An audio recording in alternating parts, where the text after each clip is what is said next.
দল না পাল্টালে জেলে যেতে হতো। এমনই অবস্থায় দল পরিবর্তন করেন বলে দাবি করলেন মুম্বই উত্তর পশ্চিম লোকসভা কেন্দ্রের বিজেপি সমর্থিত প্রার্থী শিবসেনা প্রার্থী রবীন্দ্র বাইকার, যিনি একটা সময় উদ্ধব ঠাকরে শিবিরে ছিলেন, কিন্তু গত মার্চে মহারাষ্ট্রের মুখ্যমন্ত্রী শিবনাথ শিন্ডের শিবিরে যোগ দেন। তারপর তাকে মুম্বই উত্তর পশ্চিম থেকে টিকিট দেওয়া হয়েছে। দ্য টাইমস অফ ইন্ডিয়ার প্রতিবেদন অনুযায়ী সেই রবীন্দ্র বলেছেন যে তার সামনে দুটি বিকল্প ছিল, জেলে যেতে হতো না হলে দল পরিবর্তন করতে হতো।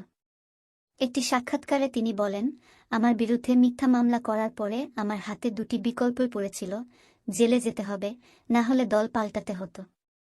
বুকে পাথর চেপে আমি দল পরিবর্তন করেছি। যখন এই মামলায় আমার স্ত্রীর নামও যুক্ত করে দেওয়া হলো, তখন আমার সামনে আর কোনো বিকল্প পড়েছিল না।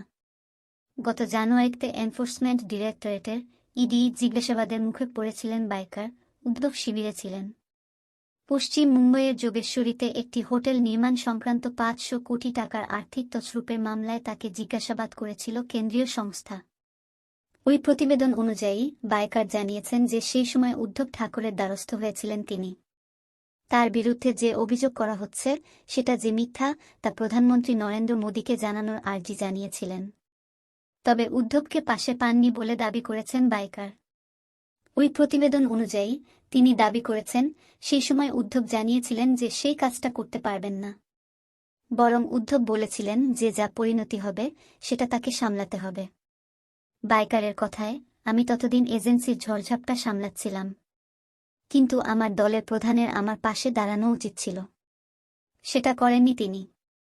এমনিতে ইডি, সিবিআইয়ের মতো কেন্দ্রীয় সংস্থাকে রাজনৈতিক কারণে ব্যবহার করা হচ্ছে বলে হামেশাই নরেন্দ্র মোদী সরকারের বিরুদ্ধে অভিযোগ তোলেন বিরোধী নেতারা। একই অভিযোগ করেন পশ্চিমবঙ্গের মুখ্যমন্ত্রী মমতা বন্দ্যোপাধ্যায়, তৃণমূল কংগ্রেসের সর্বভারতীয় সাধারণ সম্পাদক অভিষেক রাও। যদিও একাধিকবার যাবতীয় অভিযোগ উড়িয়ে দিয়েছেন খোদ মোদী।